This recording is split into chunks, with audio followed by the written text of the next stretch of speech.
Thank you and welcome to the show this morning. Now today, the episode of the show will be facts of my death. Well, Dr. Haney's death.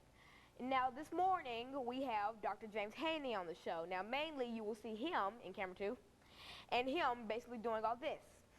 Now most of the time, I know that you see me doing the back end of education, but today we would like to see something about you. Now Dr. Haney, please give me, in a real sense, some of your background in education, little stuff about you and why we're here today. Very good. One reason I wanted to deal with this today, Lana, we wanted to call this the facts of my death. And I think that what we've done, we've sort of laid the foundation by having you who will be able to give us information in reference to what happened.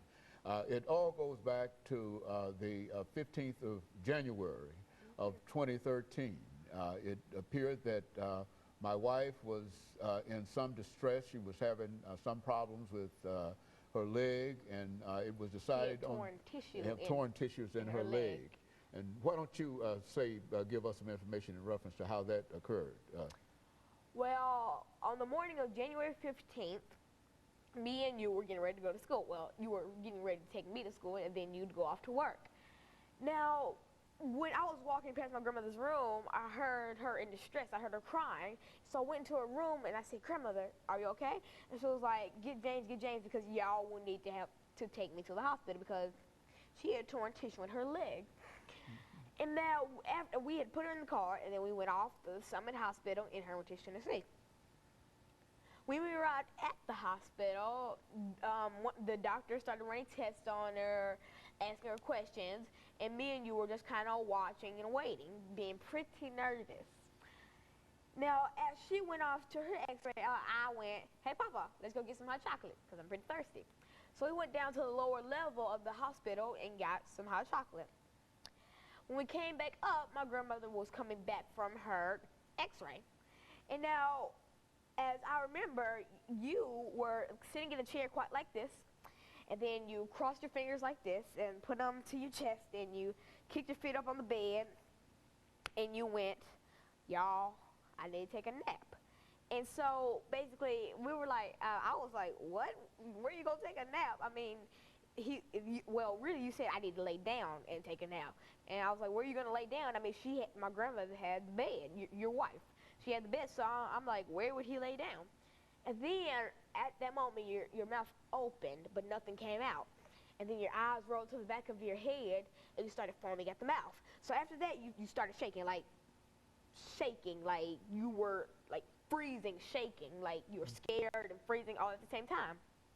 And so I shook you. I was like, "Papa, wake up, Papa," because you weren't moving anything. Your mouth was open. You were foaming at the mouth, and your eyes were completely white. You were just shaking. So I was like, "Papa, wake up, Papa." And then after that, I flew out the door. I basically ran out the door, and I went, "We need nurses. We need doctors. My grandfather, he's having a heart attack. Help us, help us."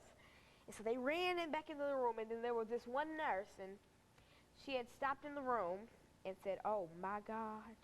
And so let me interject here, Lana, during this first segment, because at this point I had literally lost my consciousness.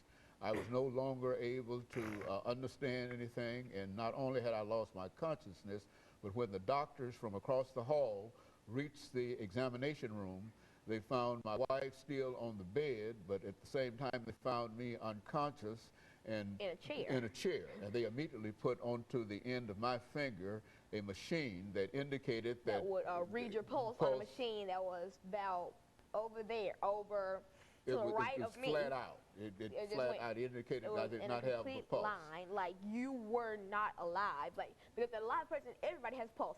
If you're alive and walking and breathing, you have a pulse. I have a pulse. Well, at the time you didn't have a pulse, but you now have a pulse. Nor did I have a heartbeat as we entered this end of this first segment. As every living person does. And then I not only had I lost my consciousness, but I'd also lost my pulse, and I had lost my heartbeat. And so the issue for the next 13 minutes was dealing with getting me back into life. And so it took 13 minutes. And so we're going to take this first commercial break, And I appreciate you opening this for us because I think that you gave us some good information in reference to it. But when we come back, what I want you to do is to pick up at the point where I literally lost my consciousness, my pulse, and my heartbeat, and some of the activities that only you were able to see because everybody else was rushing around. And we'll be back with you following this very, very short commercial break.